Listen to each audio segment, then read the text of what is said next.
Rajahmundry Nataraj theatre రోడ్లో ఉన్న నగర కాంగ్రెస్ పార్టీ కార్యాలయంలో గణతంత్ర దినోత్సవ వేడుకలు ఘనంగా జరిగాయి.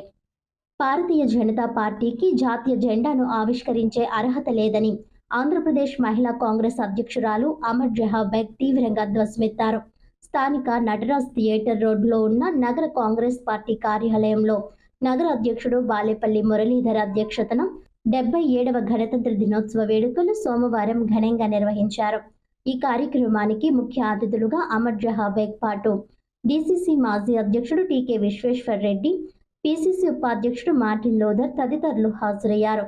జాతీయ పతాకాన్ని ఆవిష్కరించిన అనంతరం వారు మాట్లాడుతూ, కాంగ్రెస్ పార్టీ అన్ని చట్టాలను చేస్తే ఇప్పుడు బీజేపీ ప్రభుత్వం తిని కూర్చోవడానికి అధికారంలోకి వచ్చి తాము పెట్టిన పథకాల పేర్లను మార్చడమే లక్ష్యంగా పెట్టుకుందని విమర్శించారు. ఈ కార్యక్రమంలో కాంగ్రెస్ సీనియర్ నాయకులు బెజవాడ రంగారావు, మోతా శారద, పి సత్యనారాయణరాజు, తాడి సూరిబాబు, నల్ల వీర్రాజ్, డాక్టర్ రాజశేఖర్, టి సింధియా రాణి తదితరులు పాల్గొన్నారు. 7 ఏళ్లుగా మన భారత రాజ్యాంగం ఏర్పడి భారత రాజ్యాంగం మనలో ఒకటిగా జరిగి ఇప్పటికి 77 వసంతాలు పూర్తయింది. ఈ 77 సంవత్సరాల ఈ భారతదేశంలో ఇప్పుడు మహాత్మా గాంధీ గారి పేరు కూడా ఉండొద్దు, మహాత్మా గాంధీ గారి పేరుని చెరిపేయాలని చూస్తున్నటువంటి ఆర్ఎస్ఎస్ భావజాలం కలిగినటువంటి బీజేపీ ఇప్పటికైనా రిపబ్లిక్ డే సందర్భంగా జెండా వందనం చేస్తారు. మీకు సిగ్గుంటే బీజేపీ వాళ్ళు ఎవ్వరు కూడా మీకు అర్హత లేదు, జెండా వందనం చేసే అర్హతే లేదు.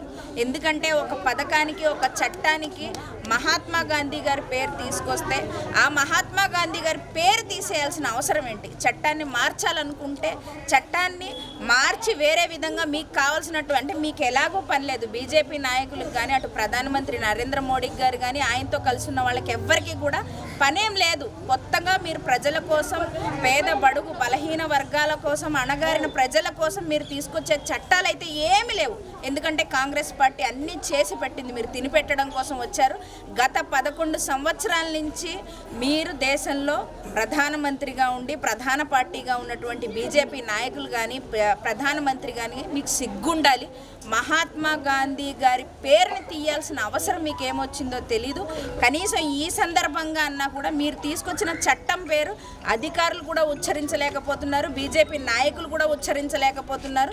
వాళ్ళకు కూడా మీరు పెట్టిన పేరేంటో కూడా అర్థం కానటువంటి పరిస్థితుల్లో ఉన్నాం.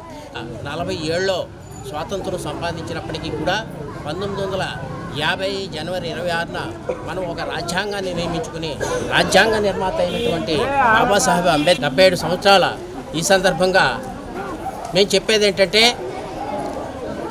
ఈ దేశం కోసం అనేక త్యాగాలు చేసి స్వాతంత్రం తీసుకొచ్చి ప్రపంచంలో అత్యుత్తమైనటువంటి రాజ్యాంగాన్ని నిర్మించి ప్రజలకు ప్రజాస్వామ్యాన్ని ఇస్తూ స్వేచ్ఛా వాయువులను పీల్చుకోవడానికి అవకాశం ఇచ్చినటువంటి కాంగ్రెస్ ప్రభుత్వం ఈ దేశాన్ని అనేక అభివృద్ధి బాటల్లో నడిపించడం జరిగింది. అయితే తదనంతరం వచ్చినటువంటి ప్రస్తుతం ఉన్నటువంటి బీజేపీ ప్రభుత్వం ఏదైతే ప్రజలకు స్వేచ్ఛనిస్తుందో, రాజ్యాంగబద్ధంగా ఏదైతే మనం నిర్మించుకున్నామో ప్రజాస్వామ్యాన్ని, ఆ రాజ్యాంగాన్ని తుంగలో తొక్కాలనే ఆలోచనతో ఈ బీజేపీ ప్రభుత్వం ఉంది. ఇది చాలా అమానుషమైనది. ఎందుకొరకంటే మన ప్రాణత్యాగాలతో కానీ మన కృషి వాళ్ళతో కానీ మనం సాధించుకున్నటువంటి స్వాతంత్రం నిలబడాలంటే రాజ్యాంగాన్ని కూడా నిలబెట్టుకోవాల్సిన ఆవశ్యకత మనందరిపైన ఉంది. కాబట్టి అందరూ కూడా ఆలోచన చేయండి. ఈ బీజేపీ ప్రభుత్వం 26/1950 రాజ్యాంగ దినోత్సవంగా దీన్ని పరిగణించుకోవడం జరుగుతుంది. ఎందుకోసం అంటే ఈ రాజ్యాంగం అమల్లోకి వచ్చే రోజు ఈరోజు. అదేవిధంగా 1949 జనవరి 26వ తారీఖున మరి రాజ్యాంగ పరిషత్ ఆమోదించినప్పటికే మరి 2 నెలల టైంలో ఈవేళ జనవరి 26వ తారీఖున గణతంత్ర దినోత్సవం జరుపుకోవడం జరుగుతుంది. ప్రధానంగా ఈ యొక్క అదేవిధంగా ప్రజాప్రతినిధులు, అధికారులు వీళ్ళందరూ చేసే కార్యక్రమాలన్నీ కూడా రాజ్యాంగం ద్వారానే మనం పరిపాలన సాగిస్తాం. కాబట్టి రాజ్యాంగం ఇలా ఆమోదించబడిన రోజుగా దీన్ని ఎంత ఘనంగా జరుపుకోవడం దేశ ప్రజలకు మరొకసారి గణతంత్ర దినోత్సవ శుభాకాంక్షలు. రాసి అప్పచెప్పిన రోజు భారత ప్రజలందరూ కూడా ఎలా ఉండాలి, ఎలా నడాలని రాజ్యాంగం రాసిన రోజు.